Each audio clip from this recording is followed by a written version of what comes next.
Naglabas din ng video ang palasyo para patunayan na maayos ang lagay ng Pangulo. Narito ang Express Report ni Maricel Halidi. Masigla at nakikipaglaro pa si Pangulong Bongbong Marcos sa kanyang asong si Orly sa bagong video na inilabas ng Malacanang. Kiss as ang pota. Ang cute naman ng dog. Ayop talaga. Ayop talaga. Kagabi, sa gitna yan ng ulat na pinagpahinga pa ang Pangulo habang nagpapagaling mula sa sakit na diverticulitis. Ayon kay PBBM, bagamat may mga iniinom pa siyang gamot, maayos naman ang kanyang kalagayan. Handa na rin daw siyang bumalik sa trabaho. Medyo nagtatampo sa akin yung mga doktor ko kasi sinasabi nila, wag muna. Sabi ko, hindi ko naman pwede pagantayin lahat ng mga nangyayari. So, tinuloy ko na lang. Balik normal na rin daw ang diet ng Pangulo. Ayon sa kanya, nilimitahan siya sa solid food noong nagkasakit siya. Nanaginip ako yung isang gabi. Sabi ko sa doktor, pwede na ba ako kumain ng kung ano-ano? Sip-sip na sip-sip yung nagbibideo. Talaga? Pero alam mo ha, maraming nakapansin ha. Maraming nakapansin na na pumapayat dito si Marcos. Maraming nakapansin pati yung mukha niya nalalaglag na.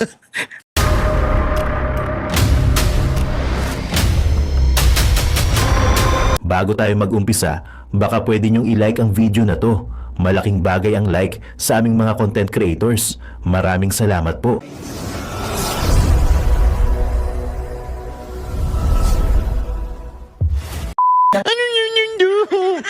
Kiss as ang pota. Ang cute naman ng dog. Ayop talaga. Ayop talaga. Kagabi, sa gitna yan ng ulat na pinagpahinga pa ang Pangulo habang nagpapagaling mula sa sakit na diverticulitis. Ayon kay PBBM, bagamat may mga iniinom pa siyang gamot, maayos naman ang kanyang kalagayan. Handa na rin daw siyang bumalik sa trabaho. Medyo nagtatampo sa akin yung mga doktor ko kasi sinasabi nila, wag muna. Sabi ko, hindi ko naman pwede pagantayin lahat ng mga nangyayari. So, tinuloy ko na lang.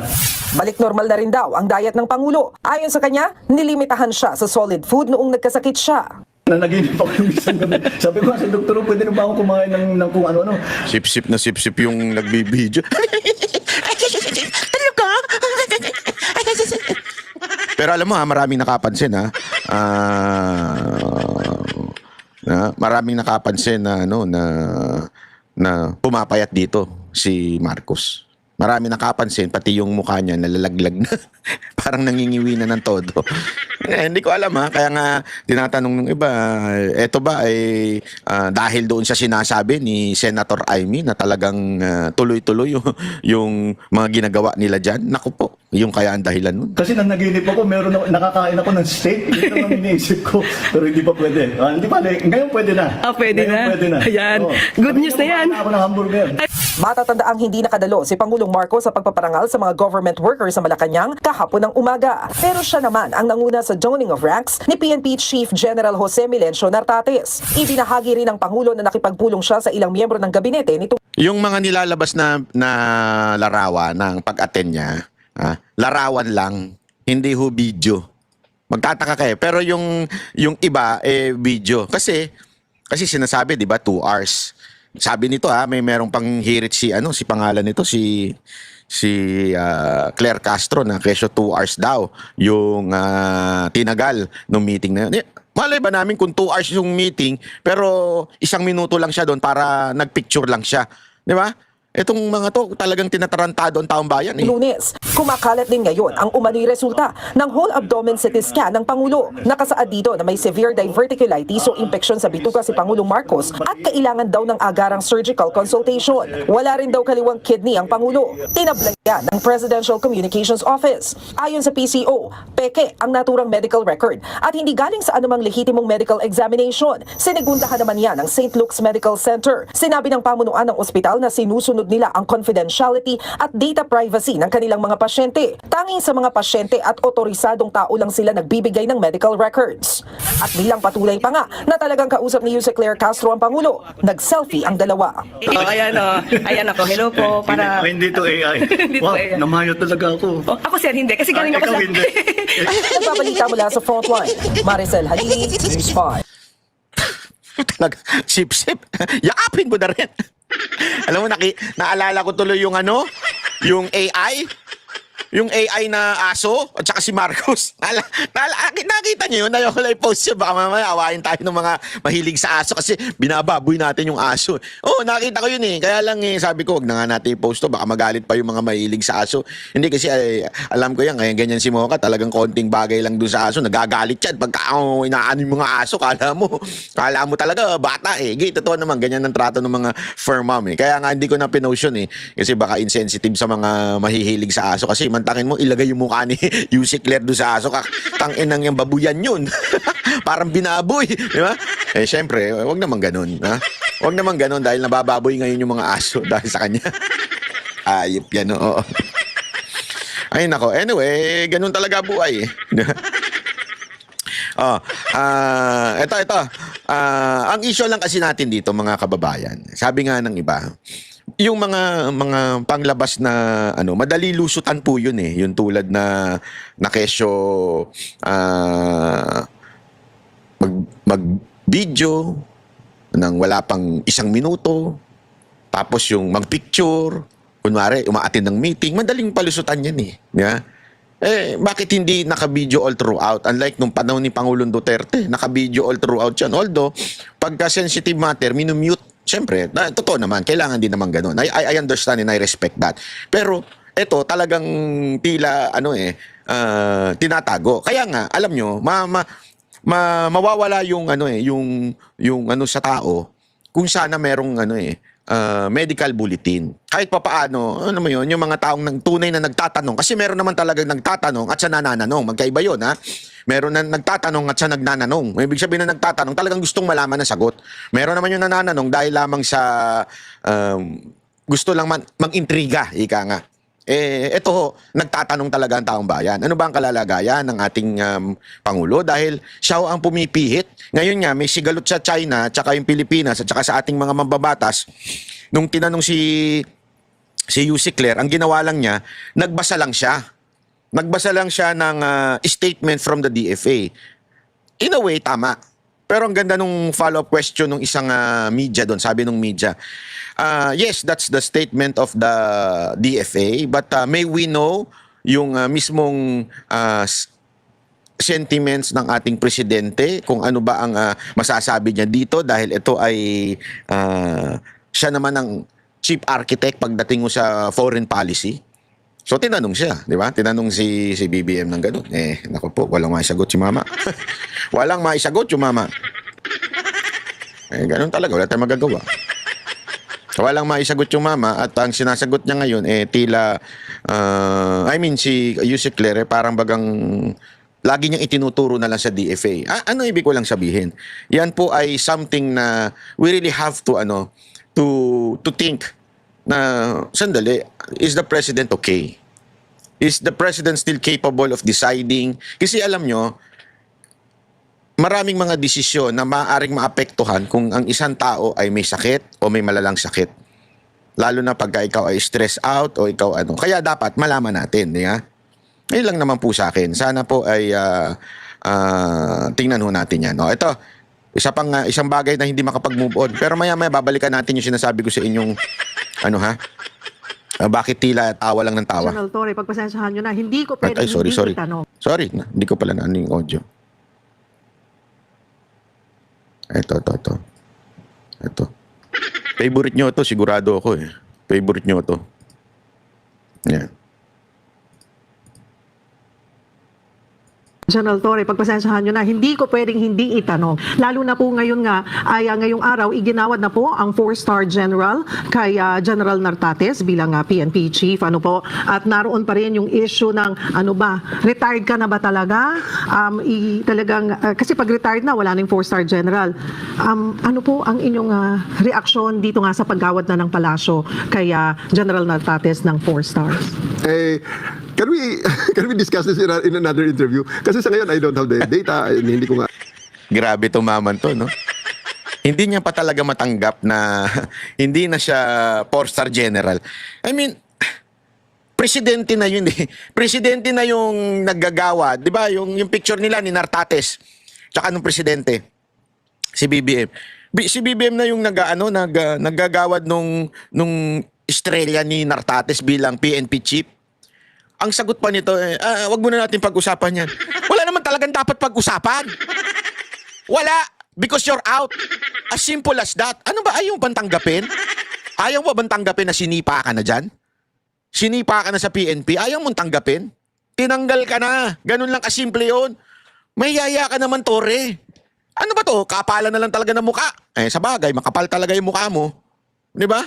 Noon nga, nung panahon ng KOJC, tsaka ng KOJC Seeds, at tsaka nung pagdala kay Pangulong Duterte, sobrang kapal ang mukha nitong animal na to Talagang kapalan na lang ng mukha Tinan mo tinanong siya, ayaw niya pang, simple lang naman yung sagot. Ano masasabi mo? I wish him well.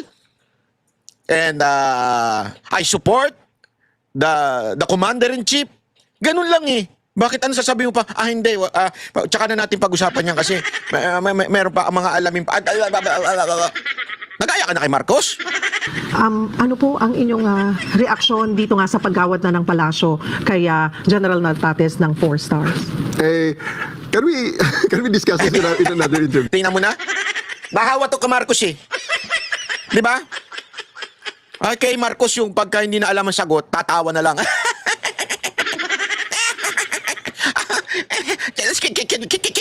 Can we talk in another time? Kasi sa ngayon, I don't have the data. Anong fucking data ang hinahanap mo? It's all around the social media, sa balita, na binigyan ng estrella ni Marcos, itong si Nartates, ginawa ng PNP chief, formally. Kasi ano ba gusto mong data?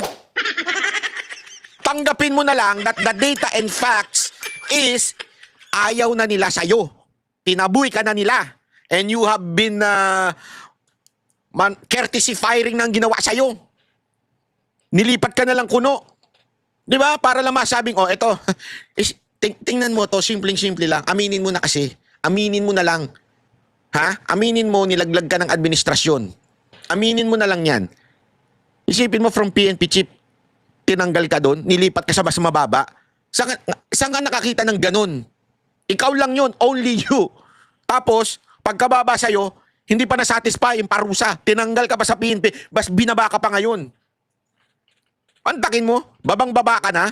Hindi ka ba nahihiya niya sa sasabihin mo, I need data. Move on. Hindi ka marunong mag-move on Ikaw yung jowang, may jowa ng iba, yung jowa mo, yung ex mo.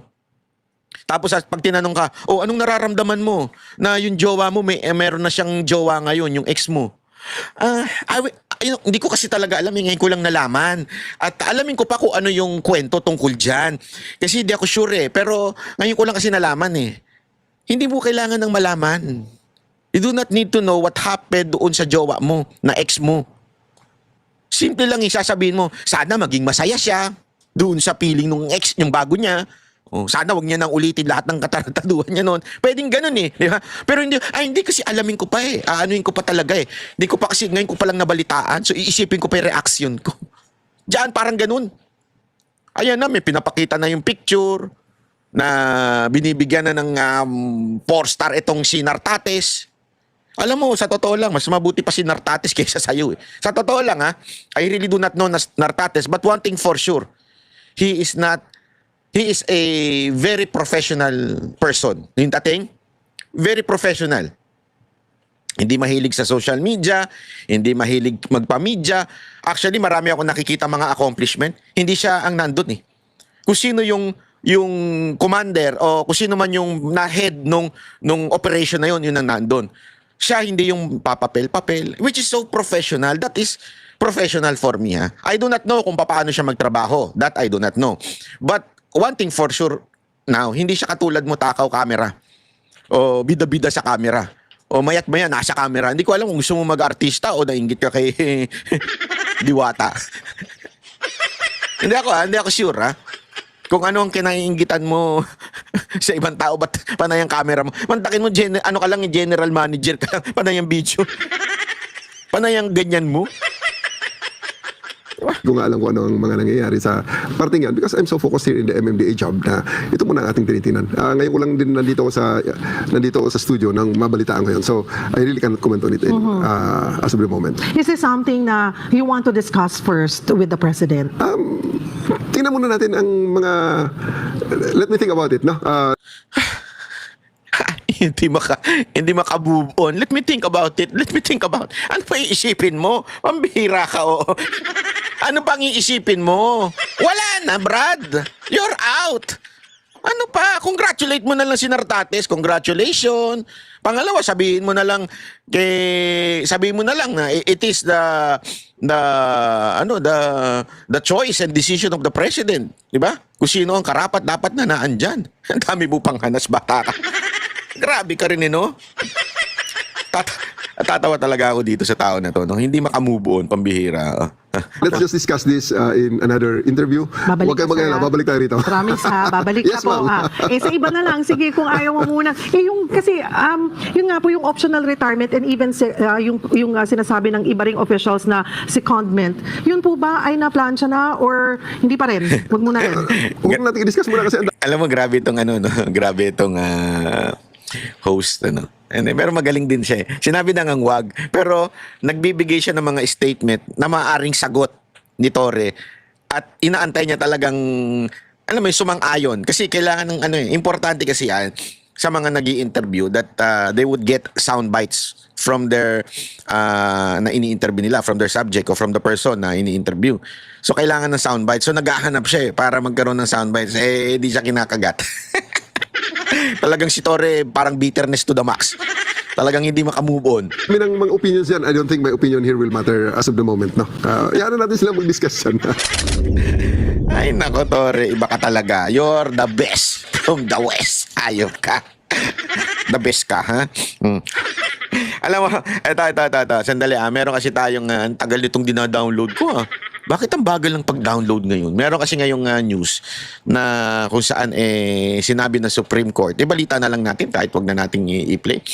May balita kasi ngayon, eto legit naman po ito na sinasabi ng Supreme Court na pinagtiba yung desisyon nila. Di ba nagkaroon ng desisyon na sinasabi yung ginawa ng Kamara medyo sumablay, di ba?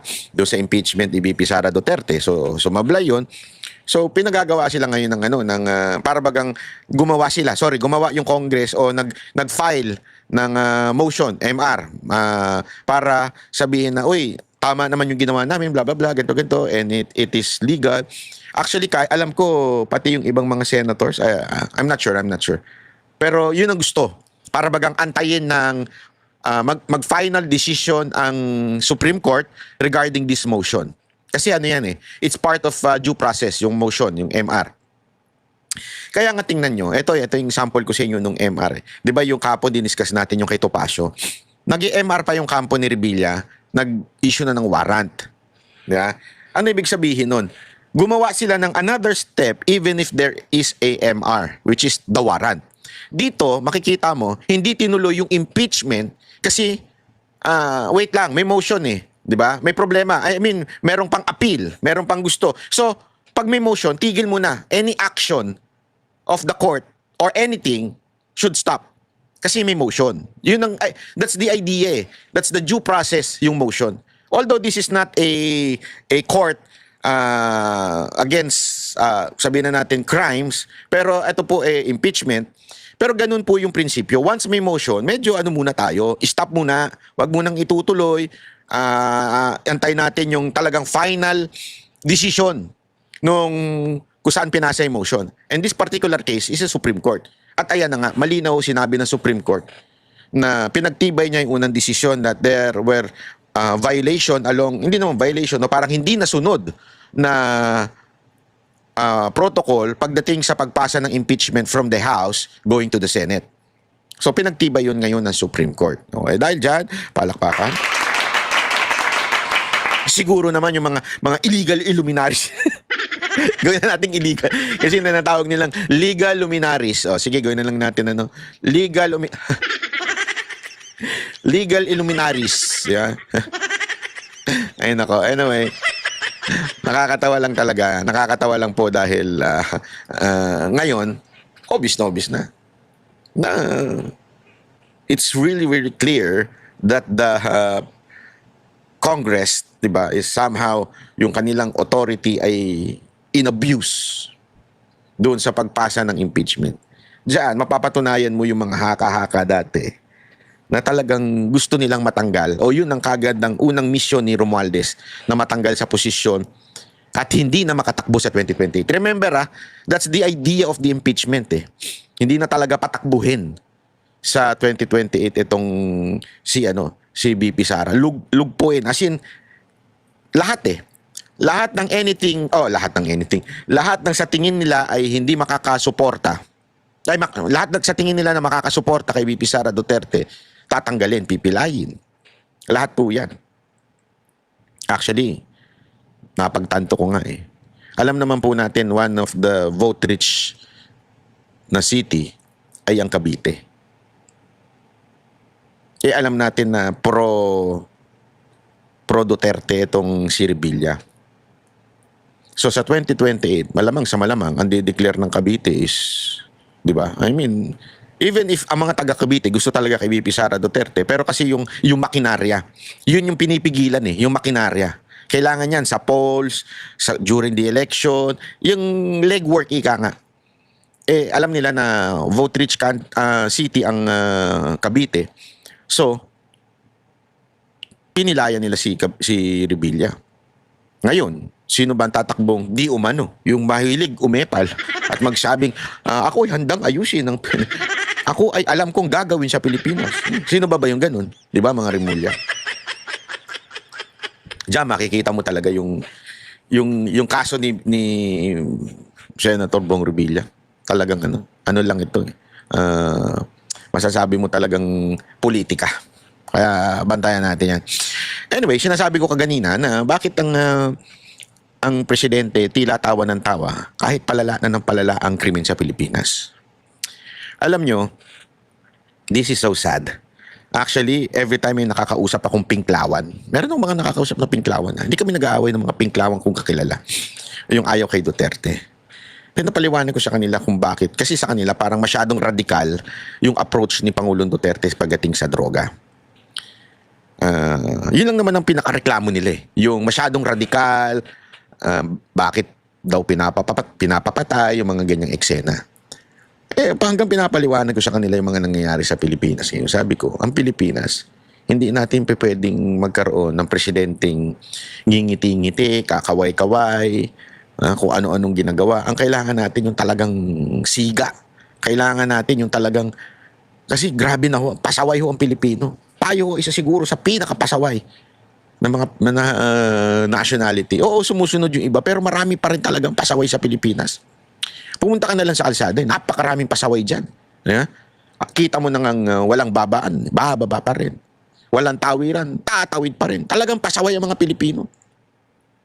Ito nga recently, papakita ko sa inyo, yung lumalalang krimen sa Pilipinas. Ito mantakin mo, may daladalang kutsilyo sa airport.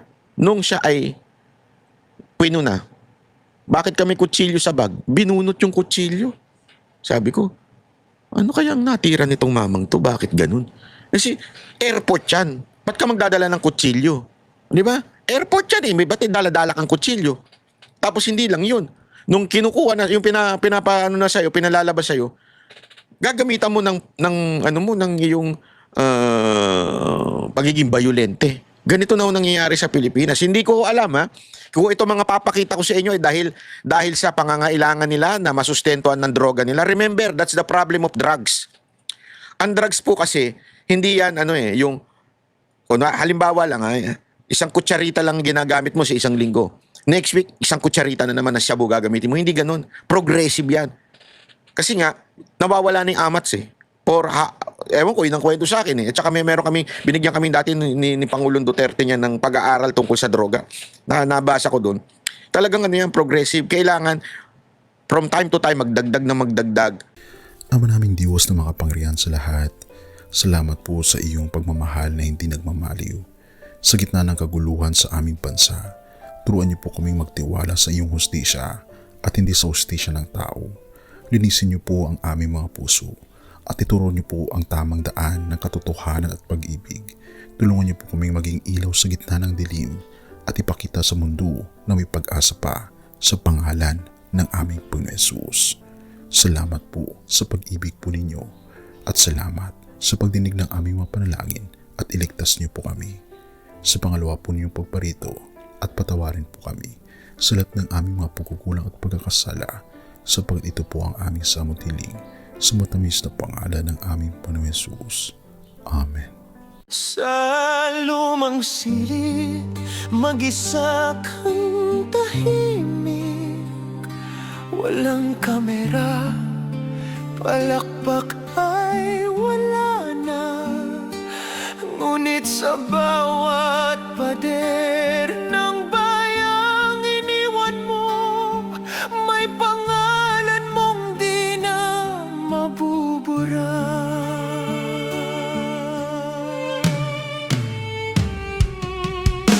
Minsan kang naging balikat ng mahihina, kalaban ng takot, kakampi ng asa.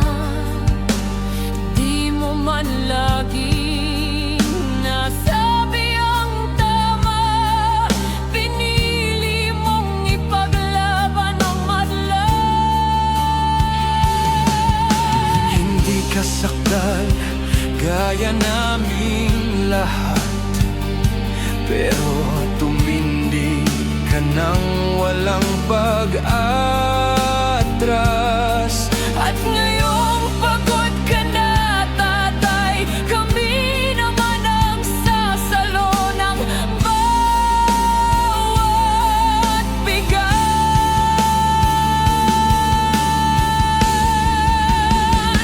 Hanggang sa dulo, ikaw ay mahal. Kahit papagod na ang iyong katawan, tatay, salamat sa iyong paglaban. Ngayon, kami naman hanggang sa dulo. Di ka namin iiwan. Ang kwento mo'y dala ng bayan.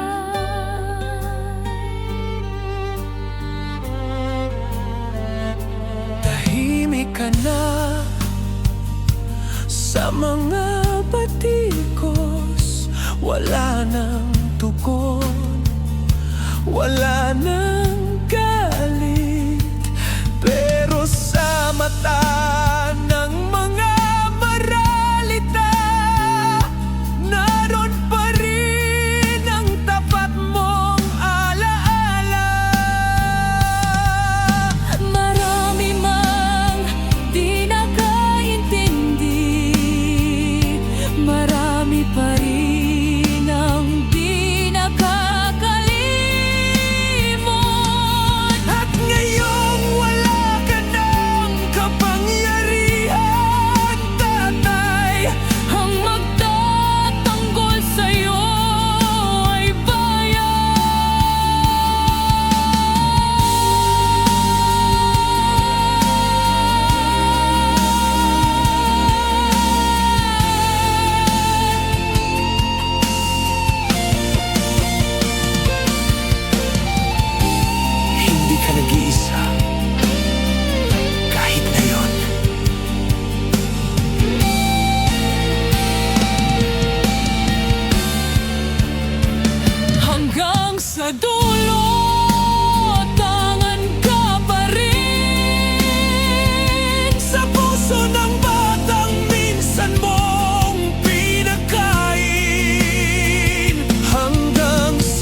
At yun na nga mga kababayan, ano na ang masasabi mo?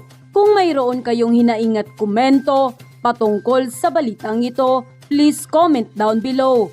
Pag-uusapan natin yan sa comment section.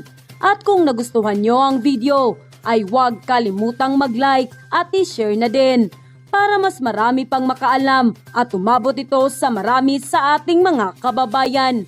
Maraming salamat po. Mabuti pa ang sardinas, may label. Eh tayo, wala. Oo nga pala. Nay, ito na yung bayad ko sa isa, ano? O, kunin mo yung isa. Isa muna, iyan, no? Tapos, isa pa, di ba? 4 dapat na sardinas, eh. O, yan. 3 na.